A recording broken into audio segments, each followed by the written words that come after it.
ജനാലകളില്ലാത്ത ആ ചെറിയ മുറിയിൽ സമയം എത്രയായെന്ന് പൂജയ്ക്ക് മനസ്സിലാകുന്നില്ലായിരുന്നു. പുറത്തെവിടെയോ ഒരു വലിയ മണി മുഴങ്ങുന്ന ശബ്ദം കേട്ടു. പൂജ തളർന്ന് തറയിൽ കിടക്കുകയാണ്. പെട്ടെന്ന് വാതിൽ തുറന്നു. ബീഗത്തിന്റെ 2 സഹായികളും കൂടെ മറ്റു ചില സ്ത്രീകളും അങ്ങോട്ട് കടന്നുവന്നു. അവരുടെ കയ്യിൽ വലിയ ബക്കറ്റുകളിൽ വെള്ളവും മഞ്ഞളും മറ്റു ലേപനങ്ങളുമുണ്ട്. ബീഗം വാതിൽക്കൽ നിന്ന് അവളെ നോക്കി ഗർജിച്ചു. "ഇവളെ അങ്ങ് കുളിപ്പിച്ച് വൃത്തിയാക്ക്. ആ പഴയ ഗ്രാമീണ വേഷമെല്ലാം വലിച്ചു കീറിക്കളയണം. ഇന്ന് വൈകുന്നേരം ഇവളെ കാണാൻ ഒരാൾ വരുന്നുണ്ട്. കണ്ടാൽ ഒരു രാജകുമാരിയെപ്പോലെ ഇരിക്കണം." സ്ത്രീകൾ പൂജയെ ബലമായി പിടിച്ചു. അവൾ കുതറിമാറാൻ ശ്രമിച്ചു. "എന്നെ തൊടരുത്, പ്ലീസ്, ഞാൻ തനിയെ ചെയ്തോളാം" എന്നവൾ നിലവിളിച്ചെങ്കിലും അവർ അത് കേട്ടില്ല. അവർ അവളുടെ വസ്ത്രങ്ങൾ ബലമായി മാറ്റുകയും ശരീരമാസകലം മഞ്ഞളും സുഗന്ധദ്രവ്യങ്ങളും തേച്ച് പിടിപ്പിക്കുകയും ചെയ്തു. പൂജ ആർത്തു കരഞ്ഞു. "ദൈവമേ, എന്നെ കൊന്നു തരുമോ? മുത്തശ്ശി, എന്നെ രക്ഷിക്കൂ!" അവളുടെ ആ നിലവിളി ആ മുറിക്കുള്ളിൽ തന്നെ തട്ടി നിന്നു. അവർ പരുക്കൻ കൈകൾ കൊണ്ട് അവളെ തേച്ച് കുളിപ്പിക്കുമ്പോൾ പൂജയ്ക്ക് തന്റെ ശരീരം തന്റേതല്ലാതായി മാറുന്നത് പോലെ തോന്നി. ബീഗം ദൂരെ നിന്ന് അത് നോക്കി നിൽക്കുകയാണ്.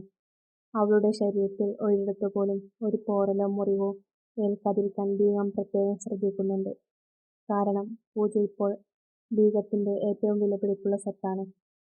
കുളി കഴിഞ്ഞ് അവശയായിരിക്കുന്ന പൂജയുടെ അടുത്തേക്ക് ബീഗത്തിന്റെ സഹായികൾ പോയിക്കഴിഞ്ഞപ്പോൾ അവിടെയുള്ള മറ്റു പെൺകുട്ടികൾ പതുക്കെ അങ്ങോട്ട് വന്നു. വർഷങ്ങളായി അവിടെ കഴിയുന്നവർക്ക് ഈ കരച്ചിലും നിലവിളിയും പരിചിതമാണ്. സീത പൂജയുടെ തോളിൽ കൈവച്ചു. "കരയണ്ട മോളെ, കരഞ്ഞിട്ട് ഇവിടെ ഒരു കാര്യവുമില്ല. നിന്റെ ഈ കണ്ണീര് കാണാൻ ഇവിടെ ആരുമില്ല. ഞങ്ങളും ആദ്യം ഇങ്ങനെയൊക്കെ തന്നെയായിരുന്നു." പൂജ വിങ്ങിക്കൊണ്ട് അവരെ നോക്കി. "എനിക്ക് ഇവിടുന്ന് പോകണം. എനിക്ക് എന്റെ നാട്ടിലേക്ക് പോകണം. നിങ്ങൾക്കെന്നെ ഒന്ന് സഹായിക്കാൻ പറ്റില്ലേ?" റെൻ ഒരു ദീർഘനിശ്വാസത്തോടെ അവൾക്കടുത്തേക്കിരുന്നു. "ഇവിടുന്ന് പോകാനോ? ഈ ചുവരുകൾക്ക് പുറത്ത് നമുക്കൊരു ലോകമില്ല പൂജേ. നീ ഓടിയാൽ അവർ നിന്നെ പിടിച്ചു കൊല്ലും. ബീഗത്തിന്റെ കണ്ണ് വെട്ടിച്ച് ഒരില പോലും ഇവിടെ അനങ്ങില്ല. നീ എത്രത്തോളം ഇതിനോട് എതിർക്കുന്നുവോ അത്രത്തോളം നിനക്ക് വേദനിക്കും. ഇതിന് പൊരുത്തപ്പെടുകയല്ലാതെ വേറെ വഴിയില്ല." "നിങ്ങൾക്ക് എങ്ങനെ ഇങ്ങനെ കഴിയാൻ തോന്നുന്നു? ഇതൊരു നരകമല്ലേ?" "അതെ, നരകമാണ്. പക്ഷേ ഈ നരകത്തിലും ജീവിക്കാൻ ഞങ്ങൾ പഠിച്ചു. ആഹാരം കിട്ടണമെങ്കിൽ, അടി കൊള്ളാതിരിക്കണമെങ്കിൽ അവർ പറയുന്നത് കേൾക്കണം. നിന്റെ ഈ ഭംഗിയാണ് നിന്റെ ശാപം. നീ ഇവിടെ വെറുമൊരു പെണ്ണ് മാത്രമാണ്." പൂജ അവരെ അവിശ്വസനീയതയോടെ നോക്കി. ആ പെൺകുട്ടികളുടെ കണ്ണുകളിൽ കണ്ണീരല്ല, മറിച്ച് ഒരുതരം മരവിപ്പായിരുന്നു. സാഹചര്യങ്ങളോട് മല്ലിട്ട് മല്ലിട്ട് അവരുടെ മനസ്സുകൾ കല്ലായി മാറിയിരിക്കുന്നു. അവർ പൂജയെ നോക്കുന്നത് സഹതാപത്തോടെയാണ്.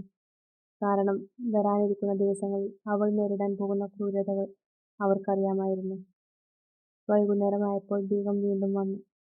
ഇത്തവണ കയ്യിൽ വില കൂടിയ ചുവന്ന പട്ടുസാരിയും ആഭരണങ്ങളുമുണ്ട്. "മതിയാക്ക് നിന്റെ കരച്ചിൽ. എഴുന്നേൽക്ക്, ഈ സാരി ഉടുക്ക്. ഇന്ന് നിന്നെ കാണാൻ വരുന്നത് ചെറിയ ആളല്ല.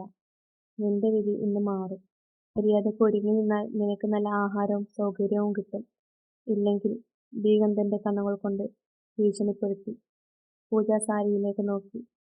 തന്റെ നേഴ്സ് യൂണിഫോമിനേക്കാൾ ഭാരമുള്ള, തന്റെ മാനം നിൽക്കാൻ വേണ്ടി തയ്യാറാക്കിയ ആ ചുവന്ന സാരി അവൾക്കൊരു ശവക്കച്ച പോലെ തോന്നി. മറ്റു പെൺകുട്ടികൾ അവളെ ഒരുങ്ങാൻ സഹായിച്ചു. കണ്ണാടിയിൽ നോക്കിയപ്പോൾ താൻ പഴയ പൂജയല്ലെന്ന് അവൾക്ക് ബോധ്യമായി. ഒരു രാജകുമാരിയുടെ രൂപമുള്ള, എന്നാൽ ആത്മാവ് നഷ്ടപ്പെട്ട ഒരു പ്രതിമയെപ്പോലെ അവൾ അവിടെ നിന്നു. മുറിയിൽ ചന്ദനത്തിരിയുടെയും വില കൂടിയ അത്തറിന്റെയും രൂക്ഷമായ ഗന്ധം പടർന്നു കിടക്കുന്നു. പൂജ ഒരു കൽപ്രതിമയെപ്പോലെ കണ്ണാടിക്ക് മുൻപിൽ ഇരിക്കുകയാണ്. ബീജത്തിന്റെ സഹായികൾ അവളുടെ മുടിയിൽ മുല്ലപ്പൂക്കൾ തിരുകുന്നു.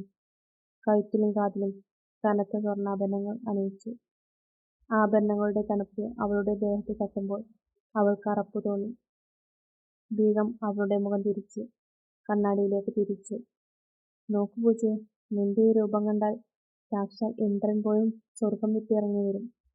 ഇന്ന് നിന്നെ കാണാൻ വരുന്നത് ഒരു വലിയ ബിസിനസ്സുകാരനാണ്.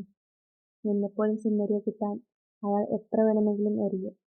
നീ അവനെ ഒന്ന് സന്തോഷിപ്പിച്ചാൽ നിനക്ക് ഈ മുറിയിൽ നിന്ന് ഒരു വലിയ AC റൂമിലേക്ക് മാറാം. അവിടെ നിനക്ക് എല്ലാ സുഖസൗകര്യങ്ങളും ഉണ്ടാകും."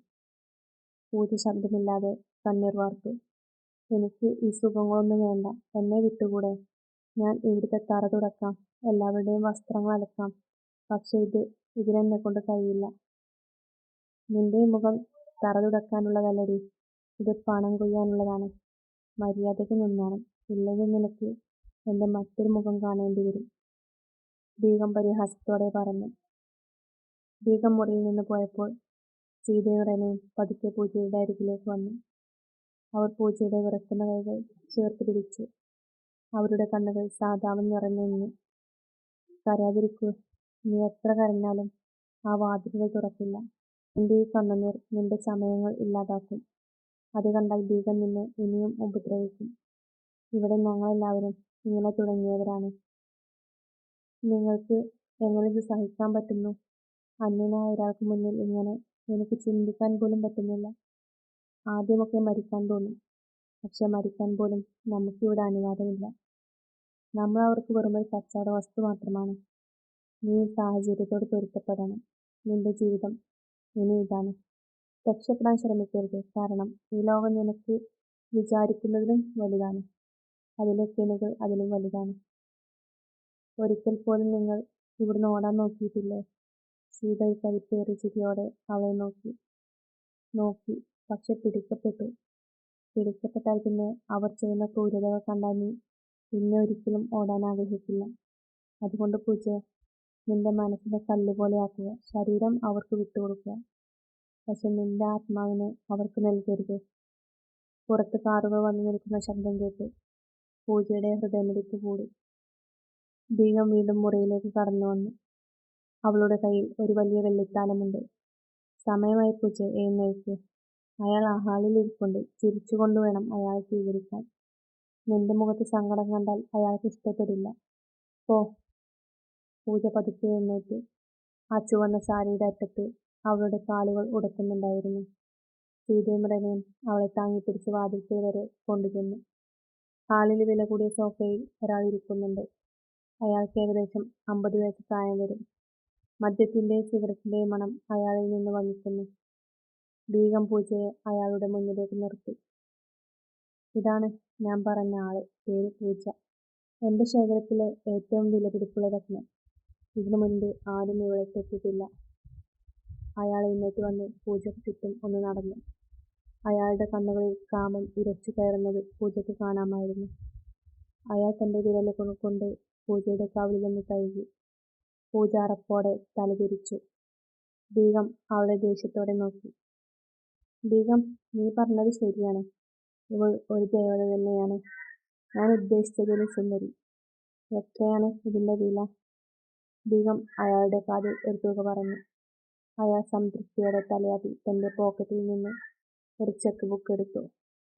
പണം കൈമാറി കഴിഞ്ഞപ്പോൾ ബീഗം പൂജയെ അയാളുടെ കയ്യിലേക്ക് ഏൽപ്പിച്ചു. അയാൾ പൂജയുടെ തോളിൽ ബലമായി പിടിച്ചു. പൂജ അവസാനമായി സീതയും റെനയെയും നോക്കി. അവർ തല താഴ്ത്തി നിൽക്കുകയായിരുന്നു. പൂജ, സാറിന്റെ കൂടെ റൂമിലേക്ക് പോയിക്കോ. സാറിനെ സന്തോഷിപ്പിച്ചാൽ നിനക്ക് ഒരുപാട് സമ്മാനങ്ങൾ കിട്ടും. ബീഗം അവളുടെ ചെവിക്കരികിൽ പതിയെ പറഞ്ഞു. അയാൾ പൂജയെ തന്റെ മുറിയിലേക്ക് വലിച്ചിഴച്ചു കൊണ്ടുപോയി. വാതിലടയുന്ന ശബ്ദം പൂജയുടെ ജീവിതത്തിലെ അവസാനത്തെ പ്രതീക്ഷയുടെ വാതിൽ അടയുന്നത് പോലെയായിരുന്നു. ഇരുട്ടിൽ അവൾ തന്റെ കണ്ണുകൾ മുറുക്കി അടച്ചു. തന്റെ ഗ്രാമത്തിലെ ആ അമ്പലവും മുത്തശ്ശിയുടെ സ്നേഹവും ആ പഴയ നേഴ്സ് യൂണിഫോമും എന്നേക്കുമായി തന്നിൽ നിന്ന് വിട്ടുപോയി എന്ന് അവൾ മനസ്സിലാക്കി. മുറിക്കുള്ളിലെ നിശബ്ദതയെ ഭേദിച്ചുകൊണ്ട് അയാൾ പൂജയുടെ അടുത്തേക്ക് നീങ്ങി. പൂജ ഒരു വിറങ്ങലിച്ച രൂപം പോലെ കട്ടിലിന്റെ മൂലയിൽ ഒതുങ്ങിക്കൂടി. അയാൾ പതുക്കെ അവളുടെ വിറക്കുന്ന കൈകൾ തന്റെ കൈക്കുള്ളിലാക്കി. ആ സ്പർശനത്തിൽ ബീഗത്തിന്റെ ക്രൂരതയല്ല, മറിച്ച് വഞ്ചനാപരമായ ഒരു വാത്സല്യമായിരുന്നു ഉണ്ടായിരുന്നത്. അയാൾ പൂജയുടെ മുടിയകൾ പതുക്കെ ഒതുക്കി വെച്ചു.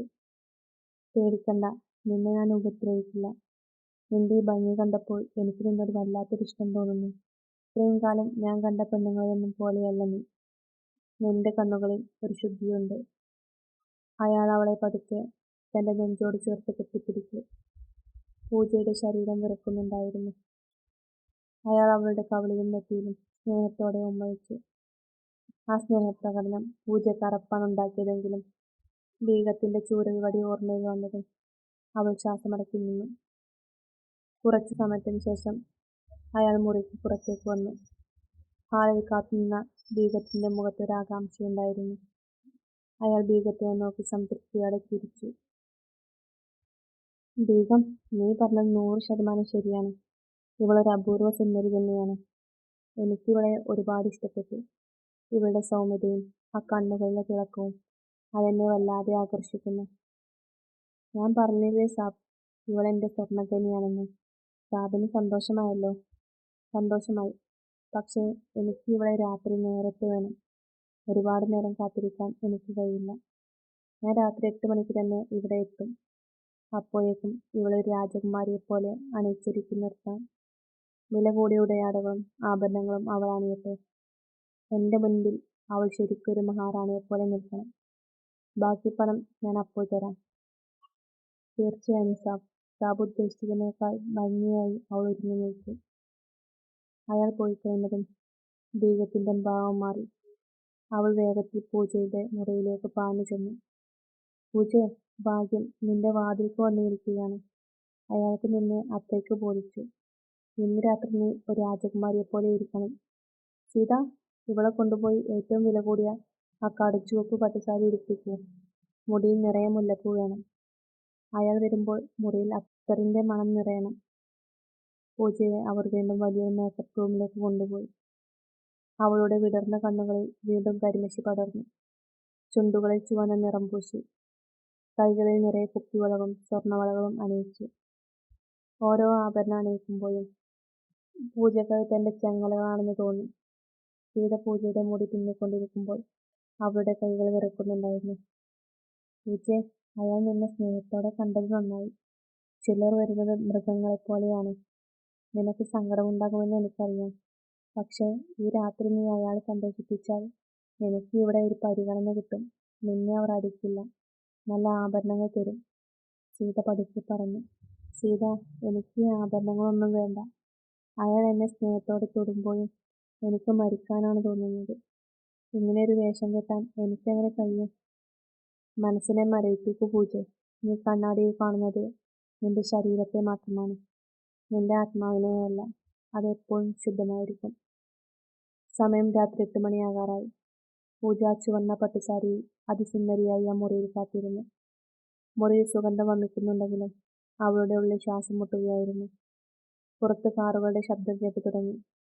അയാൾ വരികയാണ്. ബീഗം വാതിൽക്കൽ വന്നു നിന്ന് വിളിച്ചു. പൂജെ, നിന്റെ രാജകുമാരൻ എത്തിക്കഴിഞ്ഞു. ചിരിച്ചുകൊണ്ട് അയാൾ സ്വീകരിക്കൂ. പൂജ പതുക്കെ എഴുന്നേറ്റു. കണ്ണാടിയിൽ തന്റെ പ്രതിബിംബത്തെ അവൾ അവസാനമായി നോക്കി. ആഭരണങ്ങളുടെ തിളക്കത്തിന് പിന്നിൽ അവളുടെ നിശബ്ദ നിലവിളിയുണ്ടായിരുന്നു.